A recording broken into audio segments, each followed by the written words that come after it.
Hi guys! Welcome to Jekotech TV! Smile ka muna dyan! Okay guys, let's go! Hello guys! Welcome back again to my channel. Ito guys, meron tayo susurin dito. Isang application, kalalabas-labas na ngayong 8/8 or August 8, 2024. Pangalan naman ito ay Blue Leaf. Ito ay merong free money daily na pwedeng kitain daily at pwede daw tayo mag-withdraw daily. So, tingnan natin kung pwede tayong kumita dito kahit walang investment. Kaya samahan niyo ako guys, ating surin itong application na to. Pero bago yan, baka naman di ko pa kayo friend sa YouTube. Please click the subscribe button and also the bell button para naman ma-notify ko kayo kung may nakabagong video. And also share and like sa mga mahilig sa blue, sa leaf, at gustong kumita ng free online. At sa mga nandyan na gustong magsuri, pwede rin mag-register, magsuri. Maganda nga yan, marami nagsusuri sa sari-saring application na lumalabas sa ating internet world. Again, dito commercial, hindi rin to promotion, hindi rin to advertisement. Sadya lamang sinusuri natin ang sari-saring application na lumalabas minuminuto sa ating internet world. Kaya, let's go na! And guys, ito yung registration form ng Blue Leaf. So maglalagay tayo ng phone number, tapos samahan ng username, tapos password, tapos fan password. Dapat po mas maganda, magkaiba po yung password tsaka fan password. So gawin na natin. Yan, ganyan lang kasimple. Click natin register. Yan, pagkatapos nyan, mag-login po tayo. Yan, login po tayo. Click natin login. So dito nga guys, makikita natin wala tayong balance. Puro yan zero. Ang asset wallet, 0. Recharge wallet, 0. Withdrawal wallet ay 0. So asa dito yung free money daily. Okay, sa free money daily, click po natin itong home. Yan, meron tayong check-in. Pwede tayong mag-check-in everyday. Yan, click tayong check-in. Yan, sa araw-araw makakapag-check-in tayo, magkakaroon tayo ng instant money. So, check-in tayo ng isang beses. Yan, nagkaroon tayo ng 2 pesos. So, yan po yung everyday na free money daily. Ito tayo sa dashboard. Ayan, meron na tayong 2. So, hindi pa po pwedeng withdrawin yan. Dahil medyo malaki yung withdrawal dito, check nga natin. Withdraw. So, ang minimum withdrawal dito ay 300 pesos. Medyo malaki-laki nga. At pinabawasan pa ng 10%. At ang maximum na pwedeng withdraw ay 30K. Pero ang withdrawal time pala dito ay Monday to Friday lang. Wala pala itong Sabado at Linggo. At limited pa, 10 to 5 lamang. Marami itong shortcoming. 300, medyo malaki. Ang minimum withdrawal. So, check natin kung gaano natin kabilis makikita itong 300 pesos na to. So, punta tayo sa investment. Product na inaalok nila. Ang pinakamalit pala dito na product ay, ang halaga ay 300 pesos. Nakikita ito ng 21 pesos every day. So, ibig sabihin, bago ka makapag-withdraw, medyo matagal. Aabot ka ng mga 15 days bago ka makapag-withdraw. Wow, ang tagal naman. Pag naman 600 ang puhunan, meron tayong 30 pesos every day. So, in 10 days pa tayo makakapag-withdraw nito. Bawi ang puhunan, tapos pagkatapos nun ay tsaka ka lang kikita. Another 10 days na naman. Susunod ay 1.6, may 81.60 every day.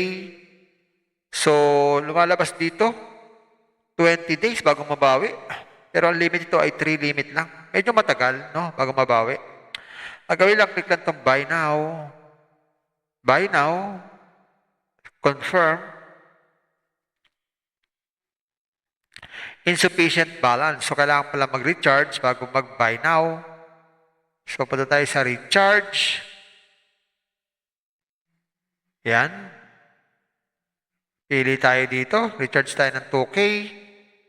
Sa channel, pwedeng W1. Payment tayo. Kaya mapunta tayo sa GCash, mag-login tayo. Yan, scan tong QR code, mag-transfer ng fund. Pag nakatransfer na, ayun, pwede na tayo mag-invest. At meron silang customer service dito sa bandang kanan, ayan, no? At meron din sila ditong paroleta. At tayo pwede tayong kumita up to, laki nito 37,777. Check nga natin. So, hindi tayo pwedeng magpaikot pa. Wala pa. So, ayan, yung ating nakita dito sa Blue Leaf. Meron sila ditong fund. Ayan guys, nakita natin itong Blue Leaf.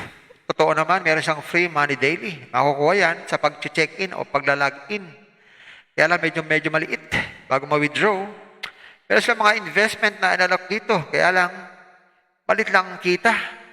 Para makapag-withdraw, abot pa ng 300, abot ka pa ng 10 days bago ka makapag-withdraw.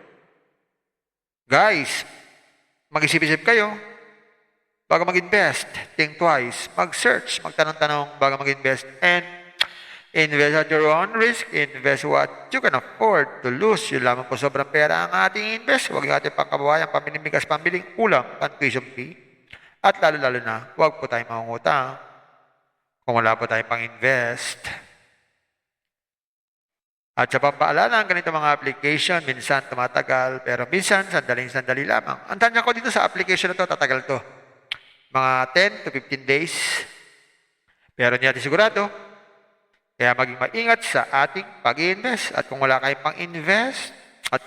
pang-invest, Kung may free, sa free na lang muna tayo. Kung may free, sa free na lang muna tayo. At sa pampaalala, ang ganito mga application, minsan tumatagal, pero minsan, sandaling-sandali lamang. Kaya maging maingat sa ating pag-invest. Paring paalala, sabi po sa 1 Timothy chapter 6 verse 10, for the love of money is a root of all kinds of evils, is true this craving that some have wandered away from the faith and pierced themselves with many pangs. Totoo po ito. Ang pera naman ay hindi masama. Yan ang ginagamit natin sa pang-araw-araw natin buhay, pambili ng bigas, ulam, sapatos at iba pa. Pero ang babala dito ay yung pag-ibig sa pera. Pag tayo po umibig na sa pera, maaari tayong makagawa ng sari-saring kasamaan. Yan po ang kinauugatan, yung ating pag-ibig sa pera. Kaya ito po ay isang babala. Dahil ating ibang mga kasama natin ay nawala na sa pananampalataya. Mas pinili nilang ibigin ang pera. Hindi na natin alam kung nasaan sila. Kaya pinag-iingat po tayo dito. Mag-iingat po tayo sa pag-ibig sa pera. Bye-bye. Ingat lang sa pag-invest. Bye.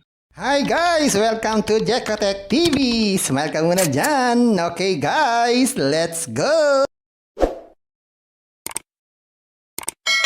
Kung may free, sa free na lang muna tayo. Kung may free, sa free na lang muna tayo. At sa pampaalala, ang ganito mga application, minsan tumatagal, pero minsan, sandaling-sandali lamang.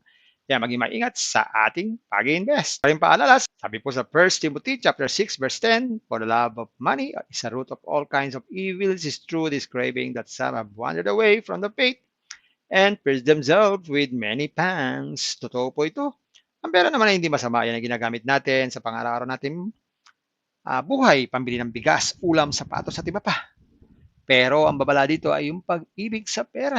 Pag tayo po umibig na sa pera, maaari tayong makagawa ng sari-saring kasamaan. Yan po ang kinauugatan, yung ating pag-ibig sa pera.